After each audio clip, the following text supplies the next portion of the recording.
Assalamualaikum warahmatullahi wabarakatuh. Perkenalkan, nama saya Mia Rizky Rambadhanti. Saya dari kelas Sistem Informasi IP dengan NIM 2020530079. Di sini saya akan mempresentasikan mengenai mata kuliah metodologi penelitian tentang materi analisa data kuantitatif.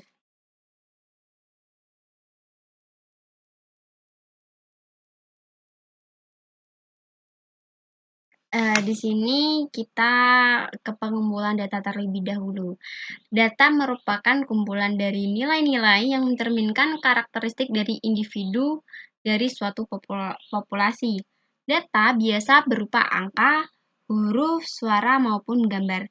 Dari data ini diharapkan akan diperoleh informasi yang sebesar-besarnya tentang populasi. Dengan demikian, diperlukan pengetahuan dan penguasaan metode analisis sebagai upaya untuk mengeluarkan informasi yang terkandung dalam data yang dimiliki. Data penelitian dikumpulkan sesuai dengan rancangan atau desain penelitian yang telah ditentukan. Data tersebut diperoleh melalui pengamatan, percobaan, maupun pengukuran gejala yang diteliti. Data yang telah dikumpulkan tadi merupakan pernyataan fakta mengenai objek yang diteliti. Pada dasarnya, data dapat dikelompokkan pada berbagai macam jenis dan bagian. Jenis data menurut cara memperolehnya. Yang pertama, ada data primer. Data primer ini adalah data yang diambil langsung dari objek penelitian atau merupakan data yang berasal dari sumber asli atau pertama. Data ini tidak tersedia dalam bentuk file. Data primer tersebut harus dicari melalui narasumber atau responden yang kita jadikan objek penelitian atau orang yang akan kita jadikan sebagai sarana mendapatkan informasi maupun data. Pencarian data primer ini bisa dilakukan dengan wawancara atau interview, melalui telepon, email, dan sebagainya. Dalam mengumpulkan data primer, biasanya peneliti menggunakan instrumen penelitian yang disebut dengan kuesioner. Kuesioner ini bisa dilakukan secara online. Yang kedua ada data sekunder. Data sekunder di sini adalah data yang tidak didapatkan secara langsung dari objek penelitian, melainkan data yang berasal dari sumber yang telah dikumpulkan oleh pihak lain, misalnya dari internet. Data sekunder bisa diperoleh dengan cepat dan mudah karena datanya sudah tersedia luas dan kita tinggal mengambil dan mengumpulkan saja.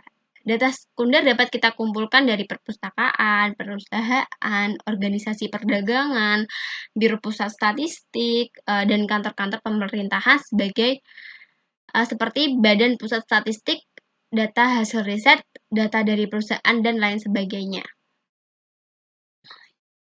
Kemudian ada jenis data berdasarkan sumber data. Ada dua jenis data, yaitu ada data internal dan data eksternal.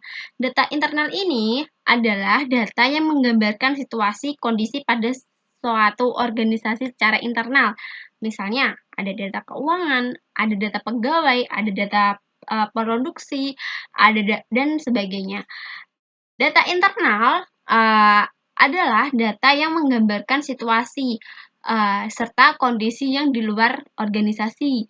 Contohnya, ada data jumlah penggunaan suatu produk atau produk pada konsumen, tingkat preferensi pelanggan, persebaran penduduk, dan lain sebagainya. Klasifikasi data berdasarkan jenis datanya, yaitu ada data kuantitatif dan ada data kualitatif. Data kuantitatif adalah data yang dipaparkan dalam bentuk angka-angka. Misalnya, adalah jumlah pembeli pada saat menjelang Hari Raya Idul Fitri, tinggi badan mahasiswa, dan lain sebagainya. Yang disebut data kualitatif di sini adalah data yang disajikan dalam bentuk kata-kata yang mengandung makna. Contohnya seperti persepsi konsumen terhadap suatu produk dalam kemasan, anggapan para ahli terhadap bencana alam yang terjadi saat ini, dan masih banyak lagi. pembagian jenis data berdasarkan sifat data. Ada dua lagi, yaitu ada data district dan ada data continue. Data district di sini adalah data yang nilainya adalah bilangan asli. Contohnya, nilai mata uang rupiah dan dari waktu ke waktu dan lain sebagainya. Yang kedua, ada data continue. Yang dimaksud data continue di sini adalah data yang nilainya ada pada suatu interval tertentu atau berada pada nilai yang satu ke nilai yang lainnya. Contohnya, penggunaan kata sekitar, kurang lebih, kira-kira, dan sebagainya. Dinas Pertanian daerah mengimpor bahan baku pabrik pupuk kurang lebih 805 ton, seperti itu contohnya. Selanjutnya, jenis data menurut waktu pengumpulannya. Ada dua, yaitu data cross-section dan ada data time series atau berkala. Data cross-section ini adalah data yang menunjukkan titik waktu tertentu. Contohnya ada laporan keuangan per 31 Desember. Ada data dari perusahaan air pada bulan April misalkan, dan lain sebagainya. Yang kedua ada time series. Nah, di sini yang dimaksud data berkala atau time series ini adalah data yang menggambarkan sesuatu dari waktu ke waktu atau periode secara historis. Contohnya adalah perkembangan nilai tukar rupiah terhadap dolar Amerika dari tahun sekian sampai ke tahun sekian.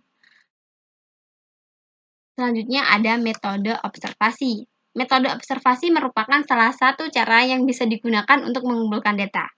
Metode ini biasanya digunakan untuk mengetahui perilaku masyarakat secara detail.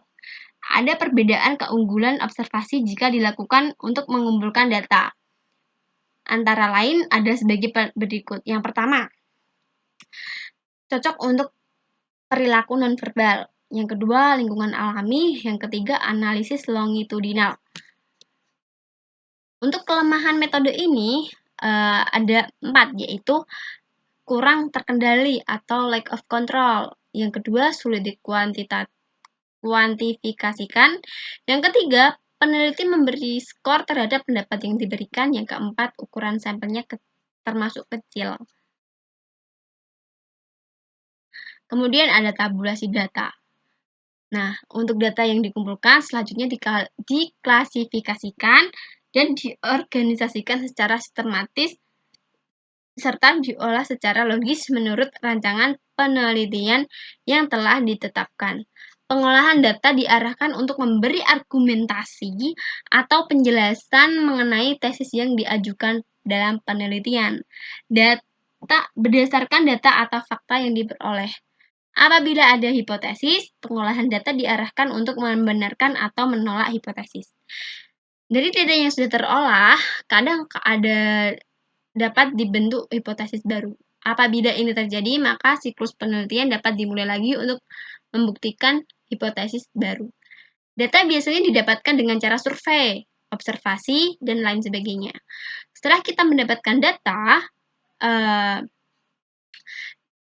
langkah selanjutnya adalah bagaimana cara kita mengolah data agar data yang ada bisa ditampilkan hasil yang ingin kita ungkapkan. Data tersebut bisa ditampilkan dalam bentuk tabel maupun grafik untuk memudahkan kita dalam memahaminya. Ada dua cara biasanya digunakan untuk menyajikan hasil dari sebuah studi kuantitatif.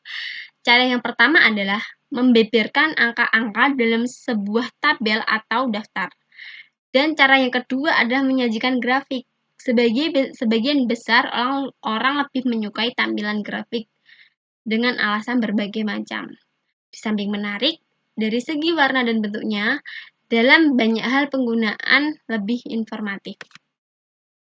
Penyajian data selain dapat disajikan dalam satu tabel, juga dapat disajikan dalam satu gambar atau grafik.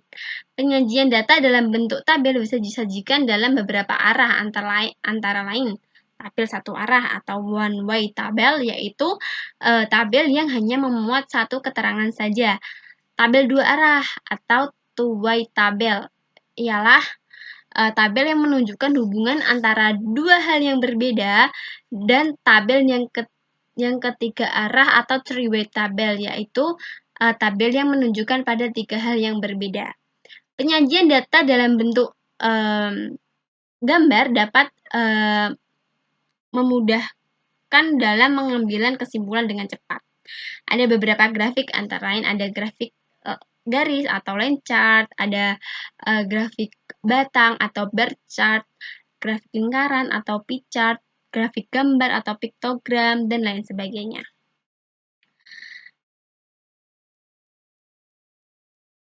Grafik histogram. Grafik distribusi frekuensi untuk setiap kelas dinyatakan dalam segi 4 atau balok atau bar, sehingga histogram disebut juga sebagai sebagai bar diagram. Sumbu X menggambarkan variabel independen berupa skor nilai, sedangkan sumbu Y menggambarkan variabel independen berupa distribusi frekuensi. Grafik polygons. Frekuensi polygons ini digunakan dengan cara menghubungkan titik tengah tiap kelas interval sesuai dengan frekuensinya. Sumbu X merupakan data frekuensi yang diambil dari interval kelas yang diwakili nilai tengah, sedangkan sumbu Y merupakan frekuensi poligon. Grafik poligon dimulai dari frekuensi 0 pada suatu interval yang lebih kecil dari titik tengah kelas terkecil pada sumbu horizontal. Kemudian dengan menggunakan titik tengah tiap kelas sesuai dengan frekuensinya dengan sebuah garis dan berakhir pada nilai frekuensi 0.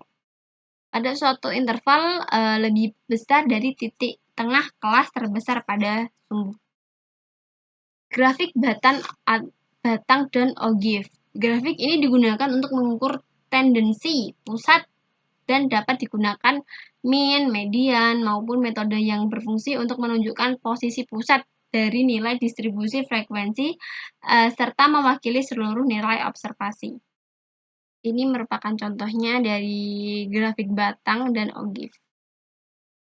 Mean atau rata-rata. Ini dihitung dapat dicari dari data yang tidak dikelompokkan maupun data yang dikelompokkan dalam distribusi frekuensi. Median adalah satu nilai yang membagi distribusi frekuensi menjadi dua bagian yang sama. Median juga dapat dikatakan sebagai titik tengah dari suatu distribusi frekuensi. Pada gambar 2,2 terlihat bahwa jika distribusi persis sama atau normal atau exactly symmetric, ini berarti mean, median, dan modenya sama. Begitu pula sebaliknya. Jika distribusi condong atau skewed, ini berarti ketiga alat ukur yaitu mean, median, dan mode-nya berbeda. Kemudian ada modus. Modus merupakan suatu nilai yang terjadi pada frekuensi yang terbesar. Menurut Jugianto, tahun 1990, suatu distribusi yang mempunyai suatu nilai modus disebut unimodal. Sedangkan yang mempunyai dua modus disebut dengan bimodal, sedangkan yang mempunyai modus lebih dari dua disebut multimodal. Letak median dalam kurva distribusi frekuensi berbeda-beda seperti tampak pada gambar 6. Pada dasarnya, bentuk distribusi frekuensi dapat digolongkan ke dalam dua bentuk, yaitu bentuk distribusi kecondong atau skewed, baik di distribusi yang condong negatif atau negatively skewed distribution, dan distribusi yang condong ke positif atau positively skewed. Yang kedua ada bentuk distribusi normal atau symmetric distribution. Dari distribusi kecondongan atau skewness merupakan hasil dari pengukuran data untuk menentukan posisi relatif dari mean, median, dan mode. Bila bentuknya distribusi normal atau simetrikal, maka posisi mean, median, dan mode bila distribusi condong ke kanan, maka median berasal di antara mode dan mean dan mode. Mode lebih kecil dari mean. Bila distribusi condong ke kiri, maka median berada di antara mode dan mean. Dan mode lebih besar daripada mean. Untuk lebih jelasnya dapat kita lihat pada gambar 6. Nih.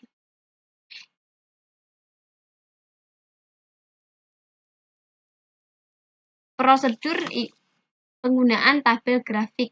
Berikut ini merupakan bagian data kualitatif dan data kuantitatif yang dapat digunakan untuk pembuatan tabel grafik. Yang pertama ada data. Data di sini dapat berupa data kualitatif dan data kuantitatif. Data kualitatif ini berupa metode tabel dan metode grafik. Metode tabel berisi tentang distribusi frekuensi relatif, distribusi frekuensi, tabulasi silang. Sedangkan metode grafik di sini ada dua macam, yaitu pie chart dan bar chart. Kemudian, data kuantitatif memiliki dua metode juga, yaitu metode tabel dan metode grafik. Bedanya, jika metode tabel ada distribusi frekuensi relatif, distribusi frekuensi kumulatif, distribusi frekuensi relatif kumulatif, diagram batang daun, dan tabulasi silang. Sedangkan untuk metode grafiknya di sini juga berbeda, yaitu ada dot plot, histogram, ogive, dan diagram scatter. Cukup sekian penjelasan dari saya. Apabila ada kesalahan yang saya sengaja maupun tidak saya sengaja, kurang lebihnya saya mohon maaf sebesar-besarnya. Billahi taufiq wal hidayah. Wassalamualaikum warahmatullahi wabarakatuh.